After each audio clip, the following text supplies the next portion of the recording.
After the time of Abimelech, a man of Issachar named Tola, son of Puah, the son of Dodo, rose to save Israel. He lived in Shamer, in the hill country of Ephraim. He led Israel 23 years, then he died and was buried in Shamer. He was followed by Jair of Gilead, who led Israel 22 years. He had 30 sons who rode 30 donkeys. They controlled 30 towns in Gilead, which to this day are called Havoth Jair. When Jair died, he was buried in Canaan.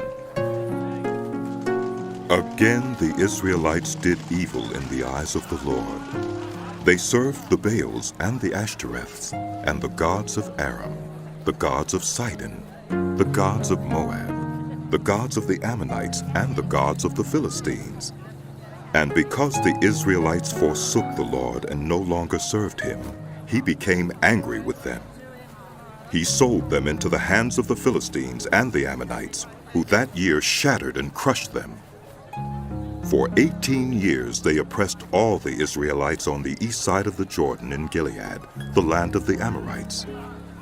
The Ammonites also crossed the Jordan to fight against Judah, Benjamin, and the house of Ephraim, and Israel was in great distress. Then the Israelites cried out to the Lord. We have sinned against you, forsaking our God and serving the Baals. The Lord replied, When the Egyptians, the Amorites, the Ammonites, the Philistines, the Sidonians, the Amalekites, and the Maonites oppressed you, and you cried to me for help, did I not save you from their hands? But you have forsaken me and served other gods, so I will no longer save you. Go and cry out to the gods you have chosen. Let them save you when you are in trouble. But the Israelites said to the Lord, We have sinned. Do with us whatever you think best. But please, rescue us now. Then they got rid of the foreign gods among them and served the Lord, and he could bear Israel's misery no longer. When the Ammonites were called to arms and camped in Gilead, the Israelites assembled and camped at Mizpah. The leaders of the people of Gilead said to each other, Whoever will take the lead in attacking the Ammonites will be head over all who live in Gilead. Jephthah, the Gileadite, was a mighty warrior. His father was Gilead. His mother was a prostitute. Gilead's wife also bore him sons, and when they were grown up, they drove Jephthah away. You are not going to get any inheritance in our family, They said, because you are the son of another woman. So Jephthah fled from his brothers and settled in the land of Tob, where a gang of scoundrels gathered around him and followed him. Some time later, when the Ammonites were fighting against Israel, the elders of Gilead went to get Jephthah from the land of Tob. Come, They said, be our commander so we can fight the Ammonites. Jephthah said to them, Didn't you hate me and drive me from my father's house? Why do you come to me now when you're in trouble? The elders of Gilead said to him, Nevertheless, we are turning to you now. Come with us to fight the Ammonites, and you will be head over all of us who live in Gilead.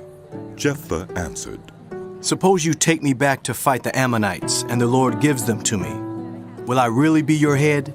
The elders of Gilead replied, The Lord is our witness. We will certainly do as you say. So Jephthah went with the elders of Gilead, and the people made him head and commander over them. And he repeated all his words before the Lord in Mizpah. Then Jephthah sent messengers to the Ammonite king with the question, What do you have against me that you have attacked my country? The king of the Ammonites answered Jephthah's messengers, When Israel came up out of Egypt, they took away my land from the Arnon to the Jabbok, all the way to the Jordan. Now give it back peaceably. Jephthah sent back messengers to the Ammonite king, saying, This is what Jephthah says. Israel did not take the land of Moab or the land of the Ammonites. But when they came up out of Egypt, Israel went through the wilderness to the Red Sea and on to Kadesh.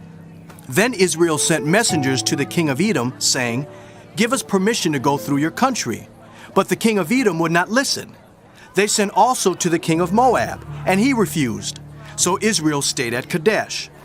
Next they traveled through the wilderness, skirted the lands of Edom and Moab, passed along the eastern side of the country of Moab, and camped on the other side of the Arnon. They did not enter the territory of Moab, for the Arnon was its border. Then Israel sent messengers to Sihon, king of the Amorites, who ruled in Heshbon, and said to him, "Let us pass through your country to our own place." Sihon, however, did not trust Israel to pass through his territory. He mustered all his army and encamped at Jahaz and fought with Israel. Then the Lord, the God of Israel, gave Sihon and his whole army into Israel's hands, and they defeated them. Israel took over all the land of the Amorites who lived in that country, capturing all of it from the Arnon to the Jabbok, and from the desert to the Jordan.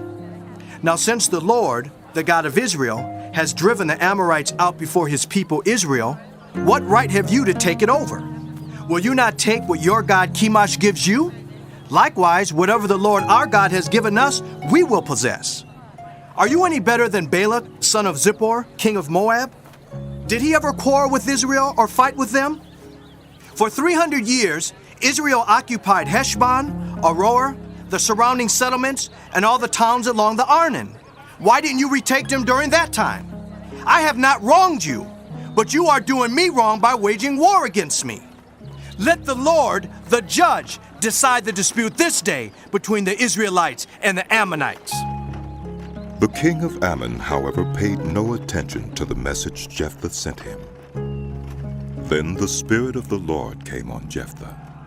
He crossed Gilead and Manasseh, passed through Mizpah of Gilead, and from there he advanced against the Ammonites, and Jephthah made a vow to the Lord. If you give the Ammonites into my hands, whatever comes out of the door of my house to meet me when I return in triumph from the Ammonites will be the Lord's, and I will sacrifice it as a burnt offering. Then Jephthah went over to fight the Ammonites, and the Lord gave them into his hands. He devastated 20 towns from Aurora to the vicinity of Minnith, as far as Abel-Keramim. Thus Israel subdued Ammon.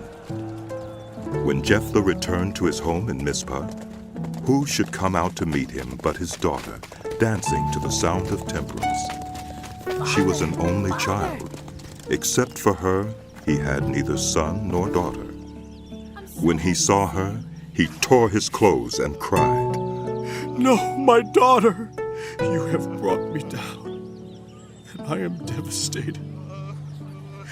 I have made a vow to the Lord that I cannot break."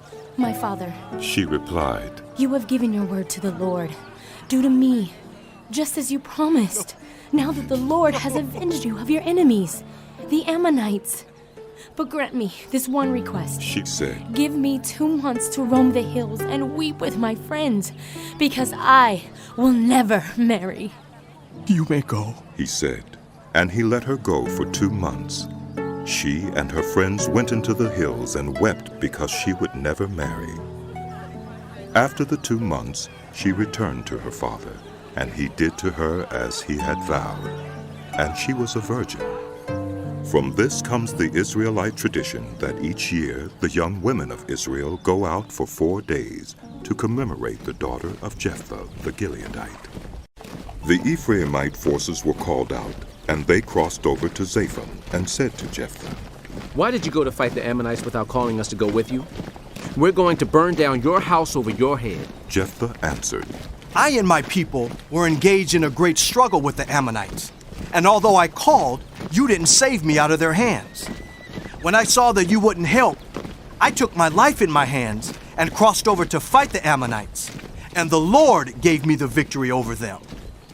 Now why have you come up today to fight me? Jephthah then called together the men of Gilead and fought against Ephraim. The Gileadites struck them down, because the Ephraimites had said, "You Gileadites are renegades from Ephraim and Manasseh." The Gileadites captured the fords of the Jordan leading to Ephraim. And whenever a survivor of Ephraim said, "Let me cross over," the Gileadites asked him, "Are you an Ephraimite?" If he replied, "No," they said, "All right, say Shibboleth." If he said, Sibboleth, Because he could not pronounce the word correctly, they seized him and killed him at the fords of the Jordan. 42,000 Ephraimites were killed at that time. Jephthah led Israel 6 years. Then Jephthah the Gileadite died and was buried in a town in Gilead. After him, Ibzan of Bethlehem led Israel. He had 30 sons and 30 daughters. He gave his daughters away in marriage to those outside his clan. And for his sons, he brought in 30 young women as wives from outside his clan. Ibzan led Israel 7 years. Then Ibzan died and was buried in Bethlehem. After him, Elon the Zebulunite led Israel 10 years. Then Elon died and was buried in Ajalon in the land of Zebulun. After him, Abdon, son of Hillel from Pirathon, led Israel. He had 40 sons and 30 grandsons who rode on 70 donkeys. He led Israel 8 years. Then Abdon, son of Hillel, died and was buried at Pirathon in Ephraim in the hill country of the Amalekites.